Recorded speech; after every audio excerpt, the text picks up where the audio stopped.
It's almost 50 years since Robin Knox Johnston completed his pioneering non-stop solo circumnavigation of the world. Day 312, about 25 past 3 on April the 22nd, and Robin Knox Johnston and Sue Haley have sailed non-stop around the world.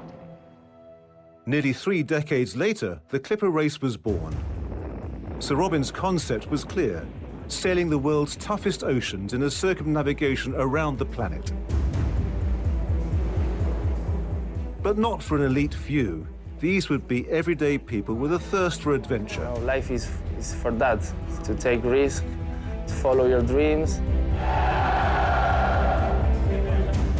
Now in the 11th edition of the biennial race, 700 participants from all walks of life, representing over 40 nationalities, will take on the challenge of dealing with whatever Mother Nature has in store.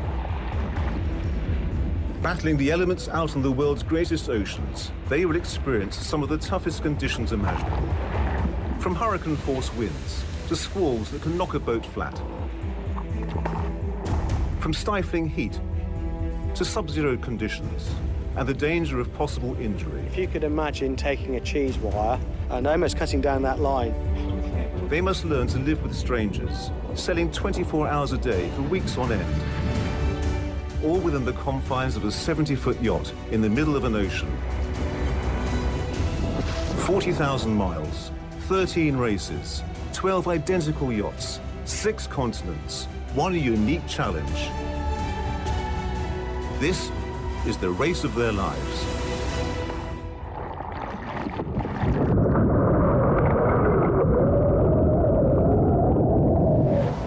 Coming up, new crew undergo training for their round-the-world adventure.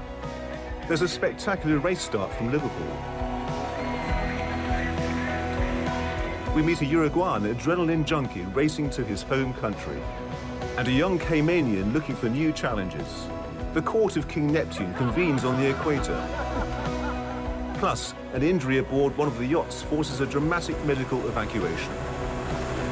That night, our dream, it kind of fell apart. It felt like it did.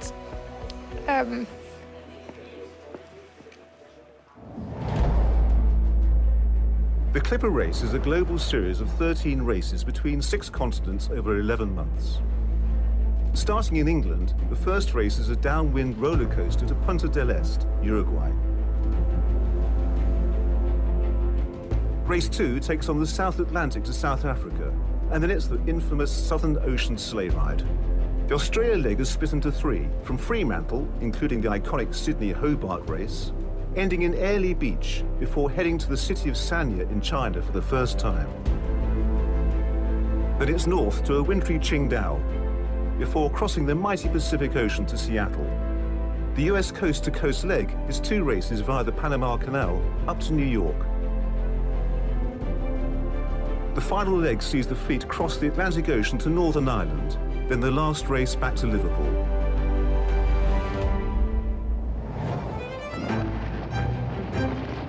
There's a professional skipper on each identical Clipper race yacht. Their job is to hone skills and mentor the crews as they gain experience, following 4 weeks of world-class training. The training program is essentially broken down into 4 separate parts. Level 1 training introduces everybody to the basic concepts they need to understand to operate one of these boats in an offshore environment. 40% roughly of the crew who we have on the race have never set foot on any kind of sailing boat before in their lives. We do have some crew with a lot more experience, but actually, generally it's the crew who have very little experience that find it a little bit easier to adapt to our methods of operating the boat. And the objective on level 2 is really just consolidating everything they've learnt on level 1, but in an offshore environment, so the boat doesn't stop in the evenings, they're sailing in watch rotors. So level 1 and 2 go nicely hand in hand. But at level 3, it's really a case of introducing to the crew, this isn't just a cruise around the world, this is a race. And how can we make the boat go faster? How can we build on team performance and the team dynamics. We also introduced the spinnaker at that stage. They may have seen it once or twice in training before, but there's a very heavy spinnaker focus. Once the crew have been allocated to their individual teams and have been allocated a skipper, we have level 4 training where we get pretty much all 12 boats out on the water, and there's several days of going through emergency procedures and drills such as towing, fire, flooding, casualty evacuation, things like that. And then the final stage of that is normally a sort of 48-hour race around the English Channel where the teams can really start to pit themselves against each other, and it's the first opportunity they've had to sail on their boat with their skipper, with their teammates. So what is it that makes people want to put their lives on hold and take up this challenge? Known as Nano, a man who has excelled at and relishes all types of extreme sports, he decided it was time to try something new and test his limits. Since I graduated from university, I always looking forward to do all my dreams come true. So this was one of them, but it was really hard to see it because around the world sailing, it was like, who does these things? And then the opportunity appeared and I just grabbed it. When we heard that race was going to Punta del Este, my hometown, and there was no one from Uruguay to represent, and I thought it was a good opportunity to try it, and one day become a skipper and grab my friends, my family, if I aim to do it, and come with me along other tiny islands around the world. I love adrenaline. I think it's the best thing in the world, to feel the adrenaline in your veins, to take risks. You know, life is for that, to take risks, to follow your dreams. Sometimes you have to work harder, the cost of opportunity is bigger, but everything's possible if you just try. It's April 2017, 4 months before race start. Crew allocation, find out who our skippers are. I'm so excited. It's a big day for every Clipper Race crew member when they discover which team they will join, the skipper and who their teammates are going to be. So there is nervousness and excitement in equal measure at Portsmouth Guildhall. It's a big day for us Clipper racers.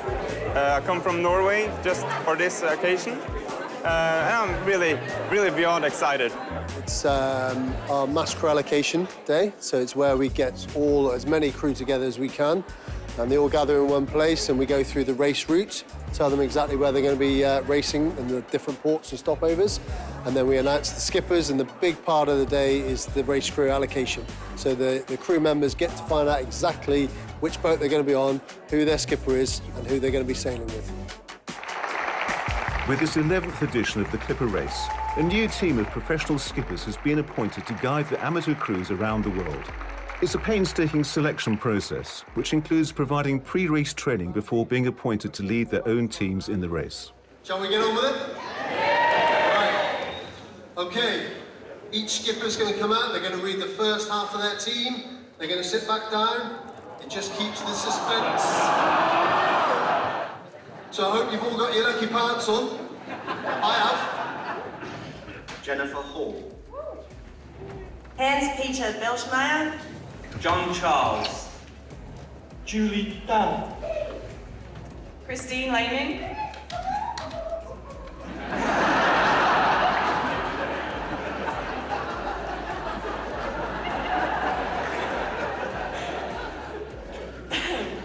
Everyone's that excited. Next comes the first big announcement of the day. The destination of leg one is going to be... Here it comes. Uruguay.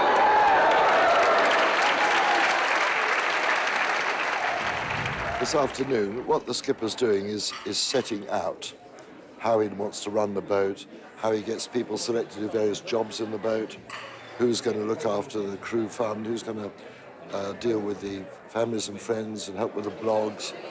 And he's getting to feel, I mean, the skipper's already been through the background of the crew they're getting, and they will train some of them. So they'll know what some of them are like, but they're really getting a feel for their crew and trying to allocate specialist tasks to them. Same time, the crew are getting to know their skipper and getting to know each other. So there's a lot of information being imparted both ways this afternoon amongst the crews and the skippers. It's not just crew members getting to know each other either. With the introduction of a supporters club for this race, family and friends get to meet each other too and discuss the common challenges experienced while their loved ones are away at sea.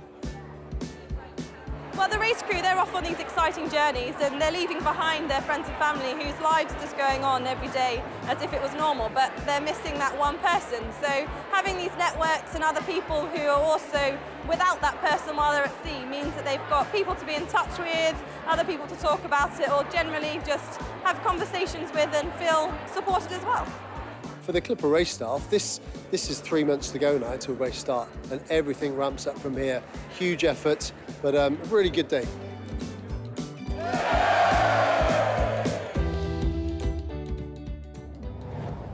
Coming up, we meet a new crew member impatient to get going. A mixture of being absolutely terrified, but I'm so excited as well. So roll on, race start. And the Clipper race teams travel to Liverpool for race start as they prepare to head off on this exciting adventure in the race of their lives.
The Clipper Round the World Yacht Race is a 40,000-mile adventure for amateur sailors, many of whom had never sailed before their training.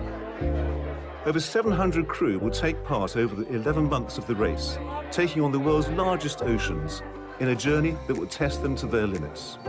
Many people have saved to join the race or raised the money through sponsorship after planning their trip for years, so there's excitement at the prospect of finishing this journey as an accomplished ocean sailor.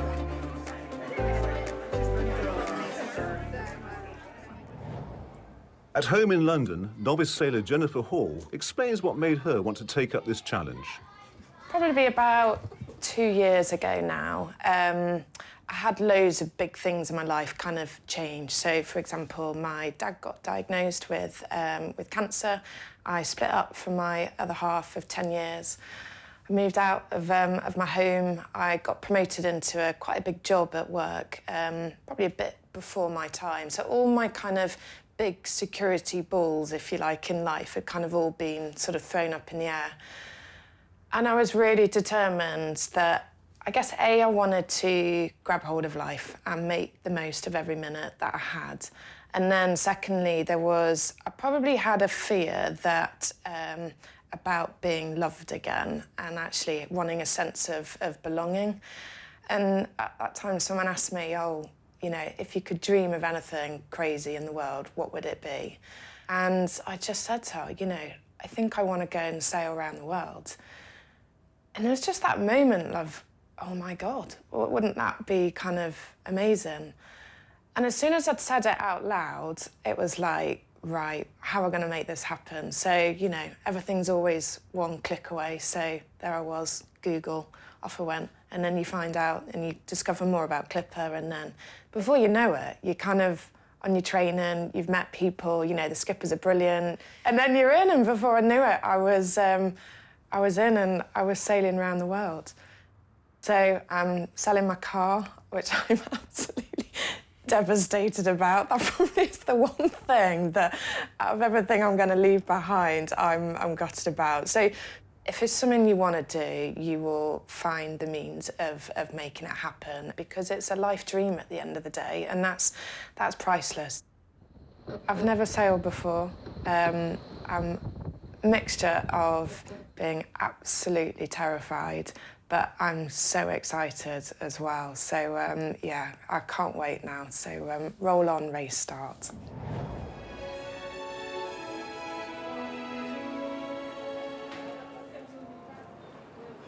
Liverpool, England. All 12 yachts are now berthed at the famous Albert Dock, and one by one, the crews are arriving to face their date with destiny and the start of this opening race.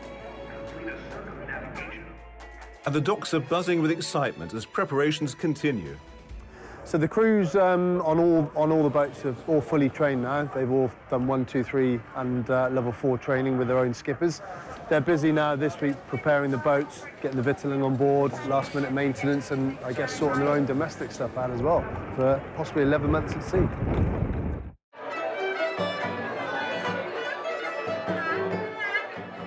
Well, what's happening today is that all the boats have been christened by their sponsors, and that'll be following through as other sponsors arrive in the city to see the start of the race on Sunday. And of course, this for the crews is the last-minute preparations, you know. Have I remembered toothpaste? Because there's no shops out in the oceans, so they're just thinking about what they've got to take with them. A little bit of apprehension, of course, that's healthy. I don't mind that. I don't want fear, but apprehension's a good thing. Just thinking of everything that they might have to think about. Just think ahead a bit.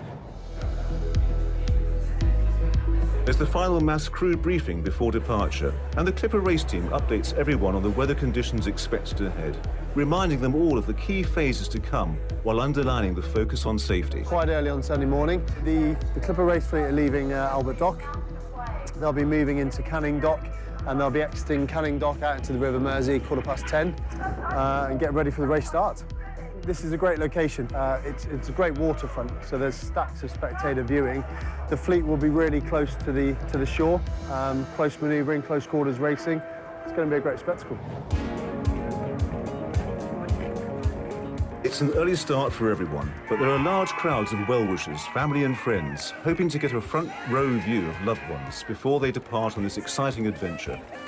As the departure ceremony looms closer, there's a last opportunity for hugs and kisses, with plenty of tears too, as emotions brim over. There's eagerness in the air as each of the crews are introduced to the crowds on a specially built floating stage in the docks. Huge cheers as the home team, Liverpool 2018, slips lines first and begins its around-the-world journey.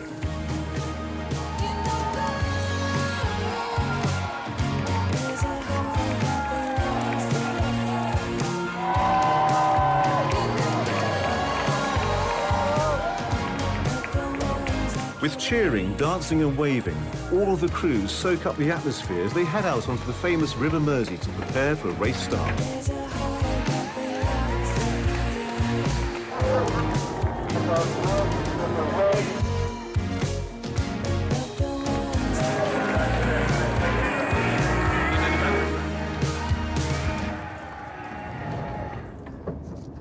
Aboard the hometown yacht, Nano and teammates are relishing the moment as they hoist the mainsail for the first time on this epic journey. Skipper Lance Shepherd is there to guide them for what will be an intense start line on the river. Nano can't wait to get going.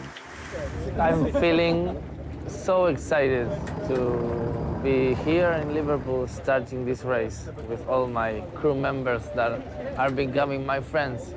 Just excited to go home. Skipper, take me home. I want to go home and see my mother. As the countdown continues, for many aboard the yachts, literally years of planning for this moment comes down to the final few seconds. All of the organisation, the weeks of training, everything is behind them. Now they must focus on the race ahead. 5, 4, 3, 2, 1. And with a bang, the race of their lives begins.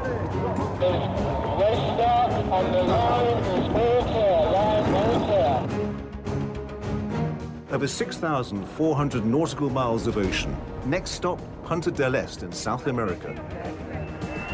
A short course has been set out on the River Mersey in front of the famous Liver building to entertain the crowds lining the river. The sun is out, but there's only a light breeze, making progress slow, going against a strong tide. It's not the easiest of starts for these amateur crews, sailing on a narrow river in close company with 11 other identical 70-foot racing yachts. Despite the conditions, the crew of Garmin built a narrow lead. And Liverpool 2018 are up in the leading Group 2, with Sanya Serenity Coast close behind. It's a magnificent scene in front of this impressive city waterfront, with some of the yachts just a metre apart as they round the mark in this strong tide.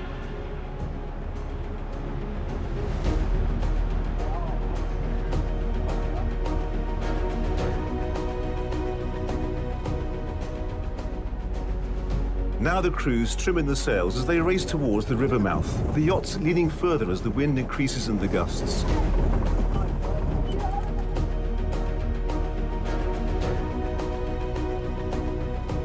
And the crew of Liverpool 2018 are heeled over too, a taste of life aboard for the next few weeks.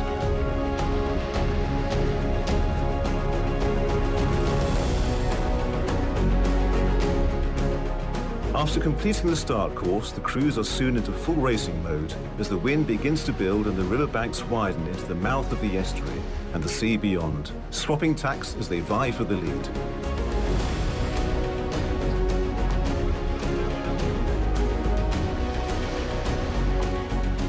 With final looks back, especially for Nano and his team, the crews know that most will not return back to Liverpool until race finish in 11 months, after crossing the world's most challenging oceans.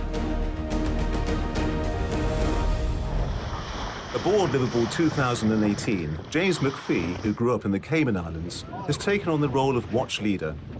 An experienced sailor, he was a natural for this, having taken the decision to circumnavigate the world. I started sailing when I was about 10 years old in the Cayman Islands. Just had lessons because both my folks sailed. Loved it, lots of little dinghies. Started with optimists, lasers, and then moved on to some like two-man dinghies. A little bit of racing, but not a huge amount. There's not that many people in Cayman to race against. And to go off-island to do any proper competitions is quite expensive.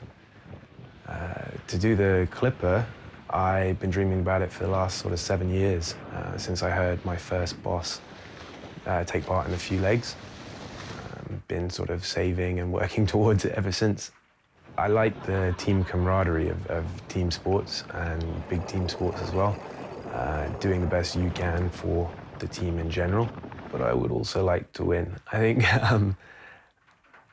think my focus in terms of like the competitive side is I like the idea of us pulling together as a team to become a really like slick pro or nearly pro team. One of the biggest goals of it for me is to become a circumnavigator and kind of have that on my repertoire, my sailing CV. I think the training from Clipper has helped a lot. We get a lot of time on the boat that get used to life on board. It's very active, it's very busy when you're on deck, and then you're so tired that you just sleep afterwards. So that's helped to calm those nerves a lot, that I think actually it's all going to fly by faster than we imagine. Coming up, the crews aboard the 12 yachts settle into their routines at sea in their first week of racing. But there's a sudden and dramatic change of plans for one team after a devastating injury forces them to suspend racing and head for land.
The Clipper Round the World Yacht Race is underway, and the euphoria of the start in Liverpool has been left behind. The fleet of 12 identical 70-foot yachts is heeled over at 45 degrees, and the crews are battling for positions as they make their way out into the Atlantic Ocean, heading for South America, 5 weeks away.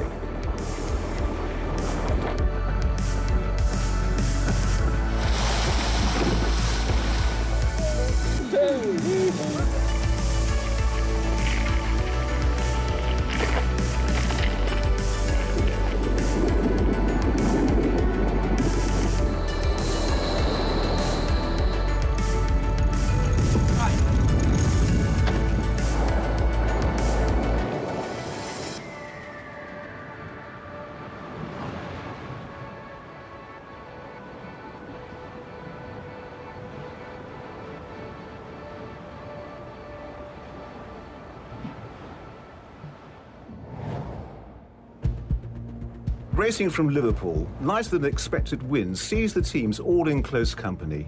But it's the crew of UNICEF who create a narrow lead through the Irish Sea, followed by Sanya Serenity Coast, and visit Seattle.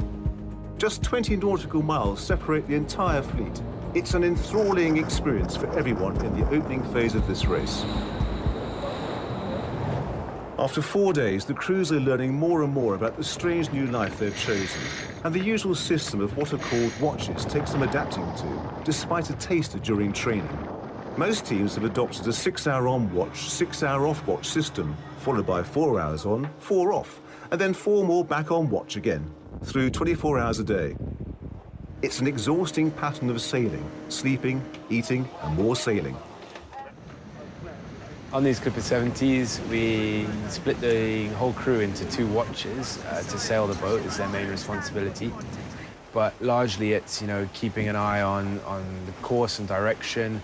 A big one is choosing the sail plan and being aware of any changes and fluctuations in weather and particularly the wind speed in case we need to put up bigger or smaller sails.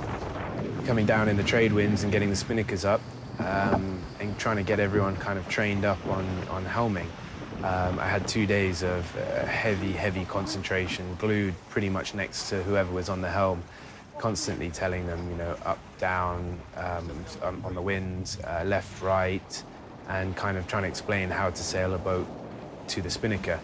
After the 2 days of doing that, I was absolutely knackered, but fortunately, guys were really starting to pick it up, and by sort of day 3, at least during the day, I could relax a lot and not really focus on being right next to them and such heavy-handed tuition.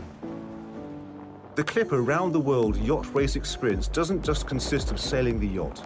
There are many different jobs that need attending to, and lots of aspects to life on board. Below deck in the galley, Nano is getting to grips with what's known as the Mother Watch. Mother Watch consists on going off watch, so you stop doing sailing things and you take care of your crew members. So you make breakfast for them, you then make a lunch, and then make dinner. Being Mother Watch is not so easy like it looks like. It depends on the degrees of the boat is heeled, of course. So we have here the oven and everything moves here. So try to keep everything steady. Sometimes it's a mess to do 3 foods for 24 people, but try to do it happy with music and with your bunk buddy. It's always there supporting you. So we have a lot of fun. I was lucky I have a good bunk buddy. We work really good together. We have fun. So really happy to be sharing these duties with him.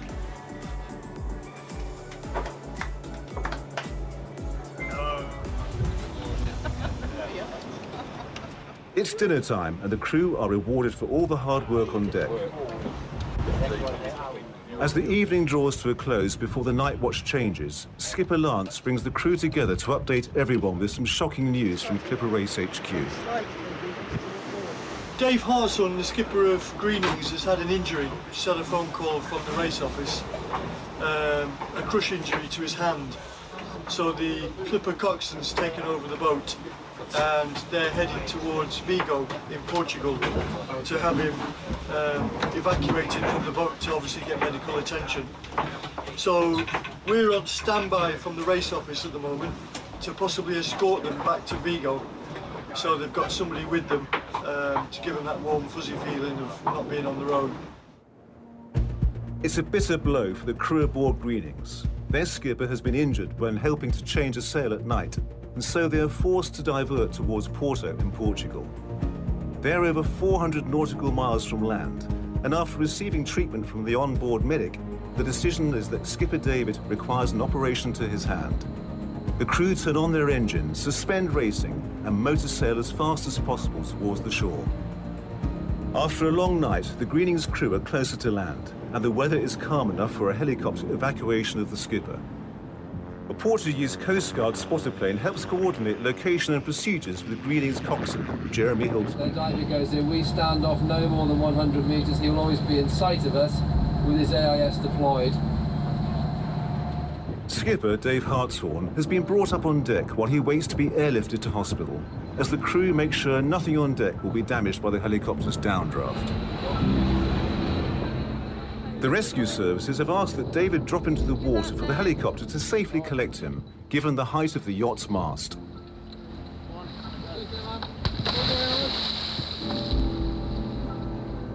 He's in great pain, with his hand bandaged and wrapped in plastic. The crew wait nervously as he drifts away from the team he has nurtured and taught ever since crew allocation earlier in the year.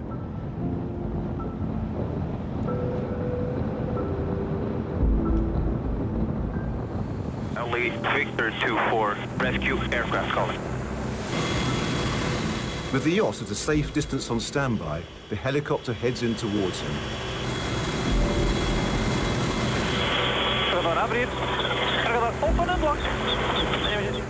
A rescue diver with a stretcher is lowered into the water.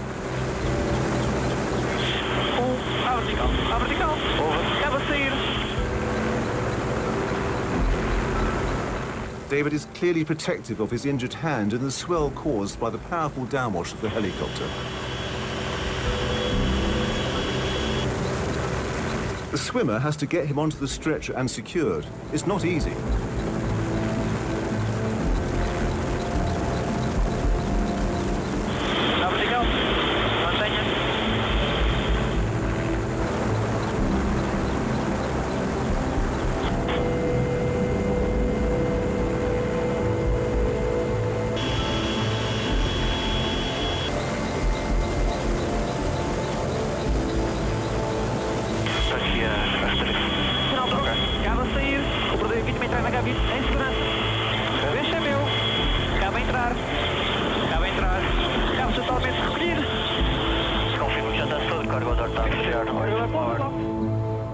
Now the crew have seen their skipper to safety, they must focus on sailing to Porto without him. As the Greenings team heads to shore, Liverpool 2018 makes the most of the improved winds, and the team have chosen to change to their Code 2 spinnaker to maximise their speed downwind, but have hit a problem. Basically, the spinnaker's blown. We had a donut that went through it. That donut's just gone, so the spinnaker's gone right out there. Sheets have lost. As a result, we've had to raise the Yankee just to keep some power in the boat and to keep it under control. I've then jumped up on the bow, attached the sheet to the actual spinnaker tack, and then we've just pulled it all in and done an emergency drop.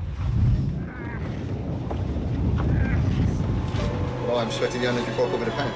The Clipper race crews are not just made up of round-the-worlders, but there are many crew who have decided to do just a single or multiple legs of the race. I chose leg one because I really wanted to be involved in the race from the start. I wanted to be a part of it right from the get-go and have an opportunity to get to meet the team from the start, to not have to come in late, and just sort of be involved in the whole building process of what's going to happen on the boat.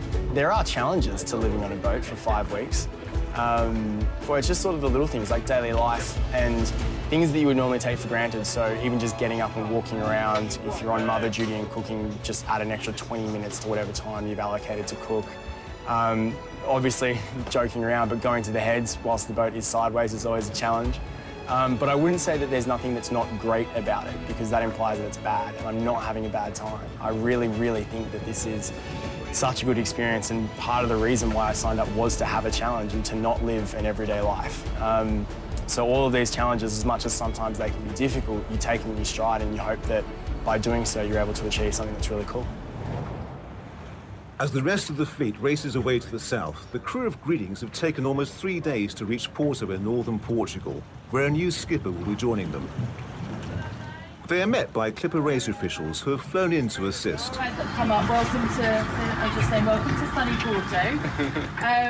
Well done. Working together, the crew have brought the yacht safely to shore.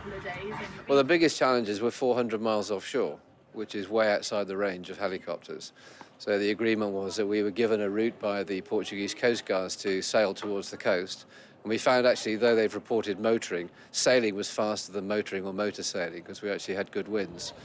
And we maintained Dave's routine of the lunchtime get-together and discussion around the group. And it was really important for people to talk out their feelings and thoughts for what next, because I think the less experienced found it very, very scary. While docked, the team take this unexpected opportunity ashore to catch up with loved ones back home and indulge in a few home comforts. It's also their first chance to be reunited with skipper Dave again, who is out of hospital after a successful operation which pinned his thumb back together after the terrible accident in the depths of the night. The lazy sheet for the Yankee had come off the winch and was actually trailing in the water. So this is about 11 o'clock at night. The boat's doing about 16, 17 knots through the water. So pretty effective boat speed. I actually managed to get my hand on the lazy sheet. And obviously the drag in the water, it was like pretty loaded up, and got it in. And then unfortunately with this hand, got it into both hands, but this hand, the thumb was around the top of the guard wire. Just as I was bracing myself to stand up, the spinnaker flogged and bang, it went. And then I licked my hands off from the rail, and all I could see was that I looked like I had 6 digits. I had my 4 fingers, clearly what was a bone, and my thumb. If you could imagine taking a cheese wire and then cutting it from the top of the finger down to probably down to about there, I allowed Miles to take me down below, and then the medics looked at my finger. And I've got to say, I owe the fact that I'm likely to be getting back on the boat soon, down to that initial reaction, and also the fact that the crew were able to then sail the boat to a point where the helicopter could come and pick me up.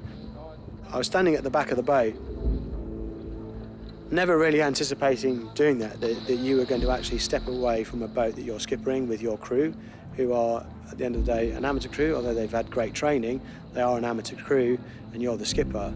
To jump into the sea and then to float away, yeah, that was quite a difficult thing to do. It's been an emotional few days for all of the crew after seeing their team leader and mentor suffer such an unfortunate injury. It's been tough. It's been really emotional. We're a really strong team. We were so excited about our ventures. Some of us, you know, who are doing around the world had shared dreams and hopes, and we've known Dave and built this team together, and there was nothing more in the world than we wanted to do it together as a team and share the highs and lows together. So that night, our dream, it kind of fell apart. It felt like it did. Sorry.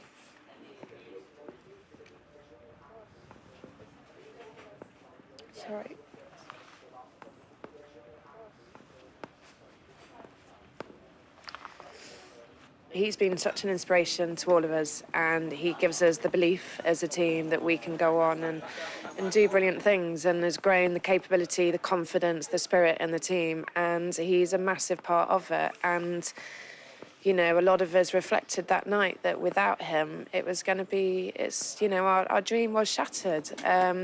But David said to me, you've got to do it for yourself. You know, get back out there, put positive front on, and go make it happen.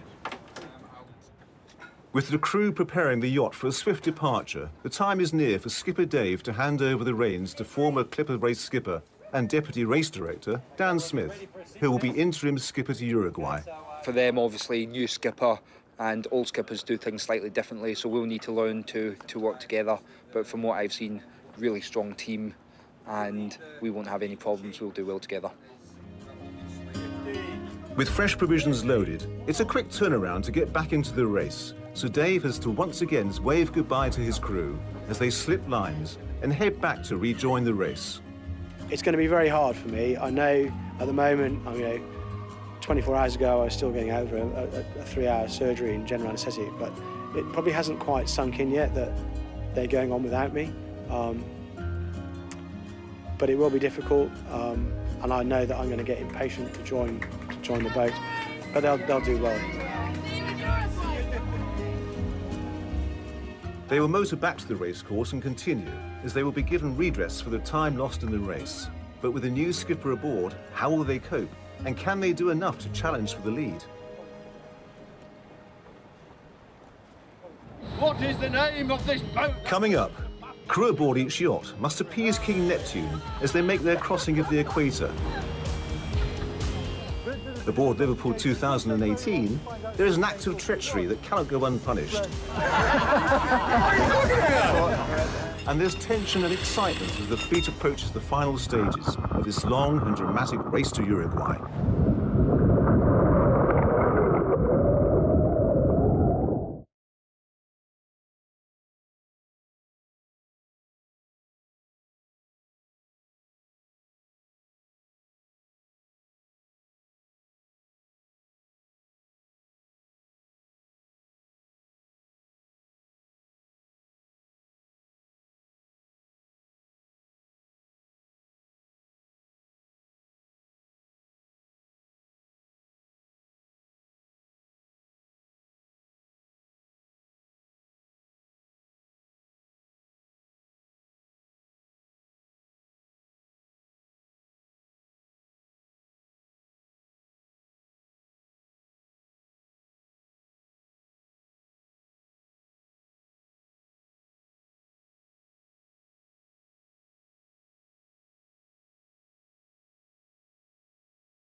The 12 crews on the Clipper Round the World Yacht Race are heading towards South America and getting to grips with the race of their lives, now in the mid-Atlantic Ocean. It's the first time many have experienced close contact with sea life, such as dolphins and whales, which can leave a lasting and memorable impression.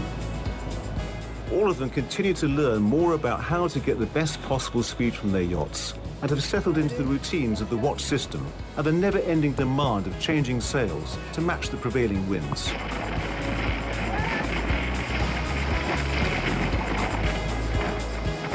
On the way to the equator, all of the teams pass through an area called the Intertropical Convergence Zone, what is better known as the doldrums. Here, baking hot weather and notoriously light winds are typical, which can leave crews becalmed for days on end in the stifling heat. Introduced for the first time in the last edition of the Clipper race, a doldrums corridor has been created, where the teams can choose to turn on their engines over a fixed period to help them negotiate the worst of the heat and light winds, and stay on course for their designated arrival window in Uruguay. We are just entered the doldrums corridor, and we are still sailing though, no motoring yet, which is great news. Coming from the Cayman Islands, I would have thought I was quite used to the heat, but on the boat, there's just no break from it. Here, we can't really get in the sea, even though it's all around us. That's a bit frustrating in itself. And then, you know, up on deck with the sun beating down, really hot and sweaty. Down below becomes a bit of a sauna, especially when the mothers are cooking. And there's very little spots on the boat where you can get any relief at all. It starts to kind of make you a little bit cranky at times and definitely very lethargic. Every day, the skipper of each team gathers their crew to discuss the sail plans and race strategy and address any issues that may arise while on board. However, today on Liverpool 2018, skipper Lance has made a disturbing discovery. I was called in today to act as a policeman to investigate the disappearance of some rations from the storage facility. And so I had my policeman's hat on for a bit, did a bit of investigation. It didn't take very long to find out who the main culprit was. Red. Yeah, so now we've got Haribo Gate. Right, so I've just been stitched up. I've got my two little new buddies, Thelma and Louise. Basically, I was encouraged to go and get a packet of lollies, or two, out of a storage bag for my watch. I took them, and then I've been snitched on by someone. So I'll find out who that is. As a result, I've been punished.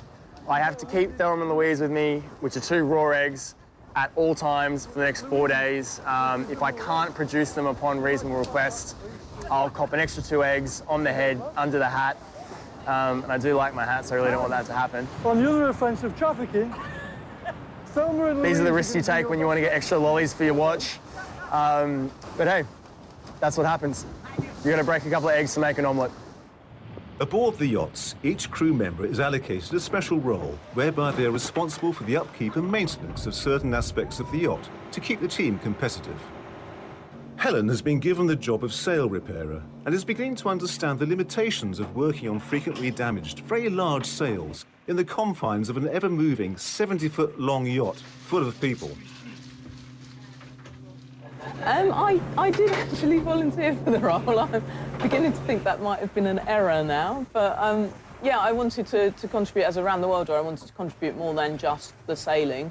And that was a role that did appeal to me. The practicalities of getting it done on a boat, getting that sewing machine out, finding somewhere stable to put it, even the little repair that we did, I think it was yesterday, it was really hard to find it in the sail once the sail's down. It looks small in the sail when it's up and miles away and flying, and you bring it down and you think, oh, that's huge. Just how big those repairs might end up being. Lance said something like, you know, 30 foot by 9 foot. It's like, that's too big, I don't want to do it.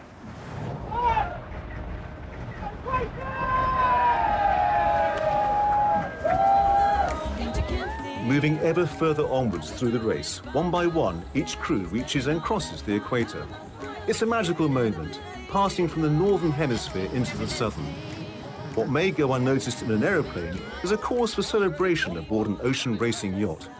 Ancient maritime tradition dictates that every polywog, the name for someone who has never crossed the equator on the ocean before, should make a declaration before the mythical sea god, King Neptune.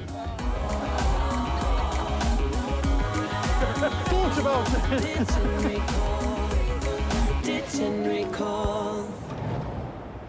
It's been 4 days, and Nick's punishment has finally come to an end. But has he been a good mother to Thelma and Louise? I made it to 4 days. She had a slight bump. It's all right, she's still held together. She hasn't fallen apart. Anyway, I think it's time to sacrifice these to Neptune to try and get some wins. After almost 5 weeks of ocean racing, it's incredibly close as the fleet converges towards the finish in what is the longest leg in Clipper race history. The leading 7 boats are all vying for podium positions. For Nano, aboard the Liverpool 2018 yacht, every mile completed brings him closer to his hometown, in his very first ocean crossing. Well, it has been really exciting to learn all about sailing. I'm happy because when you challenge things, getting into the end is very good. It means you achieve the thing. I'm feeling really comfortable on the helm. I've been achieving good speed, constant speed. So that was the most enjoyable part of the learning. And it's awesome. Now I'm looking forward to arrive. I just want to arrive to my home, to enjoy my family, my friends, show my city to my new friends. So I'm going to invite all my crew.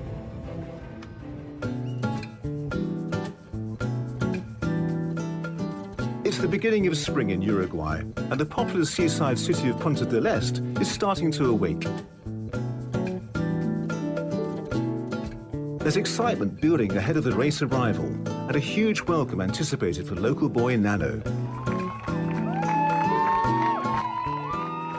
The crowds have indeed turned out and lined the fabulous harbour complex, welcoming the first team, the Chinese entry Sanya Serenity Coast, who crossed the finishing line in the opening race after 33 days of sailing. Skipper Wendy is naturally delighted at arriving first. Yeah, it was quite challenging. This leg has predominantly been a little bit easy to me. That's what I thought in the past. But this one's been very tough. One, because as you said, it was the longest leg ever. And two, because we got the full spectrum of everything. So we had a lot of heavy winds, we had a lot of light winds, we had a lot of everything that we had to sort of deal with.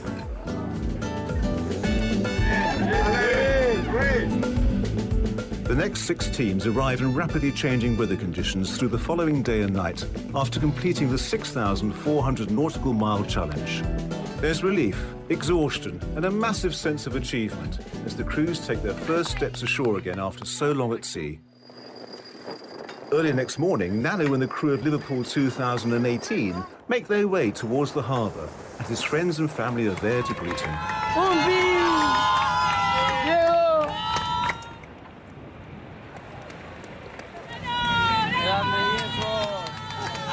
His mother and father are the first to embrace him.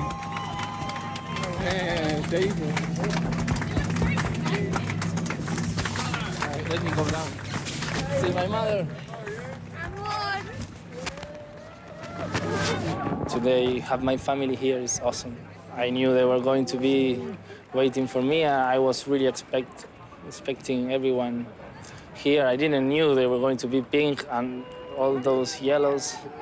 So I'm really excited. I want to hug them all more. I want them to meet my crew. So it was amazing. I will remember this forever. With 10 teams in port, next is the crew of Greenings, who after their diversion to Portugal were given a time redress and sailed superbly with a fast finish. We got on that boat, we were given a deadline of 5 o'clock to leave, and we left to sail, and we left to race. And it was a really interesting turnaround from the team. You saw the emotion that day from the team and saying goodbye to Dave. And as soon as we got on that water, Dan was like, right, we're off. And everyone just really stepped up, and everyone's loved it. It's been brilliant.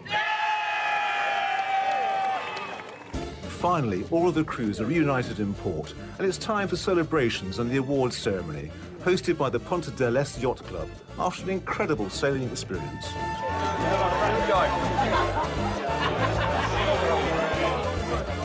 Remarkably, with their time redress, it's the crew of Greenings that recorded the fastest finish time for the race from Liverpool and claimed first position, a result that nobody could have imagined after losing their skipper a week into the race.